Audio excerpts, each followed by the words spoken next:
Hello everyone, welcome to my channel Rise with Millie.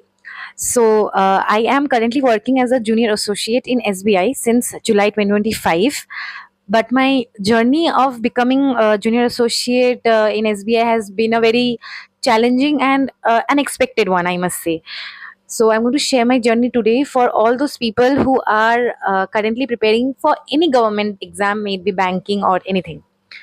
So what happened is, after completing my graduation and masters in 2023, I started preparing for SSC CGL exam. मैंने उस साल 2023 में एक ही महीने में आ गया था prelims after starting my preparation. So वो प्रीलिम्स मेरा क्लियर नहीं हो पाया था. एंड मैंने फिर अच्छे से तैयारी की एक साल. 2024 में जो एग्ज़ाम आया, it was my one and only target. तो मैंने बहुत अच्छे से प्रीलिम्स क्लियर कर लिया. लाइक मेरे 160 प्लस मार्क्स थे out of 200. And after that मैंने मेंस दिया with full efforts.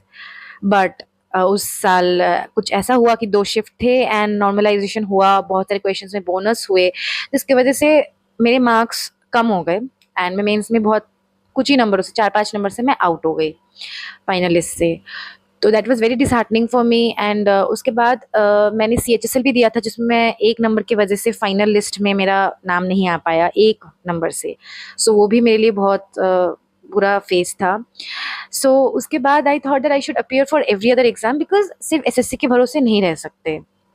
So I appeared for banking exams as well, क्योंकि मेरा मैथ्स और रीजनिंग एंड इंग्लिश मेरा मतलब ठीक है. Only GS is very different in banking exams, so I have to work on that. So मैंने IBPS PO दिया था एंड लकीली मेरा प्रीलिम्स क्लियर हो गया, मेंस भी हो गया and I appear for the interview. So interview मेरा काफ़ी अच्छा गया था. उसके बाद भी मेरा इंटरव्यू क्लियर नहीं हुआ. 1 अप्रैल को रिजल्ट आया IBPS PO का, मेरा क्लियर नहीं हुआ.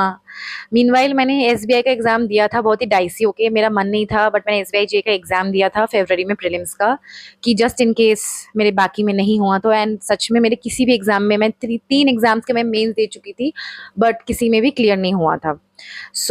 फिर उसके बाद जैसे ही IBPS PO का रिजल्ट आया, मैं पूरी तरीके से टूट चुकी थी. लेकिन आफ्टर 10-15 डेज मेरा SBI JEE का मेंस एग्जाम था and I was completely blank what to do, because I expected that मेरा किसी ना किसी में हो जाएगा. So what I had was last 10-15 days. मैं क्या कर सकती थी इस बीच में? I did my best. मैंने बस अपना व्हाट आई डिड वाज, मैंने इंग्लिश, मैथ्स और रीजनिंग, मैंने कुछ 1-2 मॉक लगाए पहले तो SBI JEE मेंस के, because I had no clue. And after that मैंने अड्डा 247 के चैनल से मैंने कुछ मैराथन्स लगाए रीजनिंग के, मैथ्स के. ऑल्सो फॉर मैथ्स मैंने द कांस्टेंट गाइड के भी कुछ वीडियोस से देख के सॉल्व किया था. And for GS what I did was, अड्डा 247 का ही वो जो करंट अफेयर्स की क्लासेस हो रहे थे उस टाइम, लास्ट में current affairs marathon and everything, मैंने उसको फॉलो किया. मैंने करंट अफेयर्स के लिए द परचम क्लासेस के भी बहुत सारे नोट्स वो कर लिए थे, प्रिंट आउट कर लिए थे, तो मैंने वो भी पढ़ा था last 5-6 months of banking awareness. So उसके बाद मैंने अपना एग्ज़ाम दिया 10th ऑफ अप्रैल को and I had no clue मेरा क्या होगा उस एग्ज़ाम में, बट मैंने अपना बेस्ट दे दिया उसमें. मुझे ऐसा था कि जितना मुझे आता है I will give my best. And finally June में रिजल्ट्स आउट हुए एंड मेरा क्लियर हो गया था, लिस्ट में नाम था, which was very shocking for me. But ये मतलब द मोस्ट अनएक्सपेक्टेड एग्ज़ाम, जिसमें मैंने बिल्कुल भी एक्सपेक्ट नहीं किया था कि मेरा आ सकता है नाम, उसमें मेरा हो गया. So this is life. We expect many things to happen, but life has its own plans. So what I want to say is that no matter whichever exam you are preparing for, you have to just have patience and you have to give your best. And आज के time पे जो competition है उसके हिसाब से मेरा ये सजेशन होगा कि सिर्फ एक ही एग्जाम के पीछे नहीं हमें पढ़ना चाहिए. We should explore, at least give and try and give the other exams.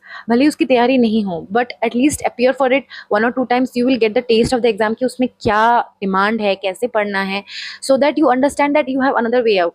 SSC is very also unpredictable, banking is also not easy, but अगर आप एग्जाम्स देते हो, यू विल धीरे धीरे यू विल अंडरस्टैंड कि आपको किस डायरेक्शन में पढ़ना है, किस टाइप का हार्ड वर्क करना है, and eventually you will get through it. So thank you.